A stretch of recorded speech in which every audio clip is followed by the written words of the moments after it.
Kemudian lanjut berikutnya kaitannya dengan tata cara penjatuhan hukuman disiplin. Tadi sekali lagi harus benar secara prosedur, harus benar secara formil, prosedur atau mekanisme harus dilewati gitu ya.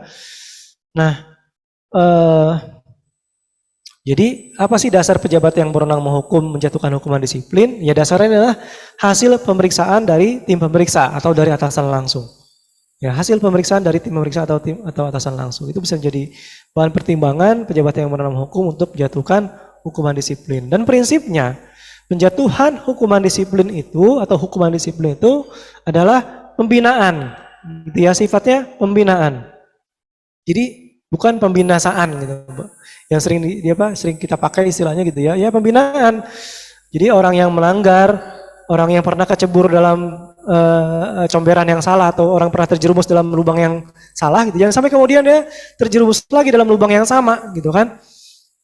Makanya dia dibina, dididik supaya dia bisa memperbaiki dirinya, supaya kalau bahasa teman-teman Kementerian Agama supaya dia bisa taubat gitu kan. Jangan sampai melakukan pelanggaran lagi, jangan sampai berulang. Dan juga supaya teman-temannya yang lain itu memahami atau mengetahui bahwa ini loh orang yang melanggar ini disanksi. Orang yang melanggar disiplin ini dihukum gitu. Jangan sampai kemudian teman-teman yang lain justru ya udah paling dihukum kayak begitu misalnya. Saya gak khawatir dan seterusnya. Justru harus ada efek jerah yang ditimbulkan dari setiap penjatuhan hukuman disiplin.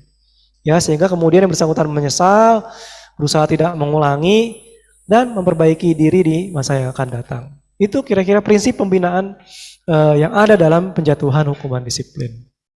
Ya. Berikutnya kita lanjutkan misalnya setelah atau sebelum dilakukan penjatuhan hukuman disiplin ada kewajiban dari setiap pejabat yang berwenang hukum. Tadi sekali lagi misalnya ada di sini Bapak Ibu sebagai atasan langsung atau dalam kedudukan sebagai atasan langsung atau sebagai pejabat yang berwenang hukum, sebelum menjatuhi hukuman disiplin maka jadi penting untuk mempelajari dengan teliti hasil pemeriksaan. Benar nggak sih ini yang sudah hasil pemeriksaan disampaikan oleh tim pemeriksa sudah sesuai nggak nih antara pelanggaran dengan perbuatan dengan jenis sanksinya misalnya. Kemudian lihat juga faktor-faktor yang mendorong itu apa sih, latar belakangnya apa sehingga si PNS ini melakukan pelanggaran disiplin, dan juga menilai dampak yang ditimbulkan itu apa, hal yang meringankan itu apa, hal yang memberatkan itu apa, dan melihat dampak yang ditimbulkan dari pelanggaran yang dia lakukan gitu. Nah di peraturan BKN kita sudah kasih contoh-contohnya tuh, kasih formatnya juga. Jadi ada contoh laporan hasil pemeriksaan kepada pejabat yang berwenang menghukum yang isinya kira-kira apa sih dampak dari perbuatan pelanggaran disiplin dilakukan, apa latar belakangnya, faktor yang mendorong apa gitu ya. Misal orang melanggar disiplin yang baru sekali melanggar dengan orang yang sudah berulang kali, tentunya akan berbeda gitu ya, treatmentnya atau perlakuannya. Orang yang melanggar disiplin karena misalnya faktor latar belakang keterdesakan ekonomi misalnya, dengan orang yang kemudian melanggar disiplin karena sebetulnya sudah cukup dari berbagai macam sisi, tapi kemudian memang dia senang aja melanggar gitu kan. Ini juga tentu akan berbeda nanti treatmentnya atau perlakuannya. Jadi faktor-faktor yang mendorong latar belakang, dampak yang ditimbulkan ini harus diperhatikan betul. Dan dalam setiap SK, ketika nanti pejabat yang berwenang hukum ini akan menetapkan SK penjatuhan hukuman disiplin, harus disebutkan secara eksplisit pelanggaran apa yang dia lakukan.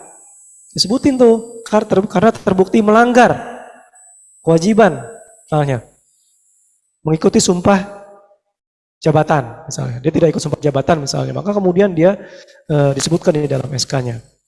Ya. Dan sekali lagi tadi, kalau ada pelanggaran disiplin yang sifatnya sama atau jenisnya sama, tapi faktor pendorongnya, latar belakangnya, dampaknya berbeda, maka hukumannya bisa berbeda. Ya, pejabat yang berwenang hukum itu jangan terlalu textbook gitu.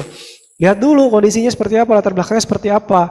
Lihat dulu, karena sekali lagi latar belakangnya berbeda, faktor pendorong yang berbeda, dampaknya berbeda, maka kemudian PYBM-nya juga, hukumannya juga bisa berbeda. Dan setiap penjatuhan hukuman disiplin ini harus ditetapkan dengan keputusan. Sekali lagi harus ditetapkan dengan keputusan. Ini masih juga banyak praktek yang keliru gitu. Yang sering tanya ke kami gitu ya, Pak. Kalau hukumannya teguran lisan, apa harus pakai SK? Kan teguran lisan, tidak cukup dia misalnya saya tegur secara lisan, saya panggil ke ruangan gitu ya. Tidak Pak, jadi semua keputusan, semua penjatuhan hukuman disiplin harus ditetapkan dengan keputusan pejabat yang berwenang hukum.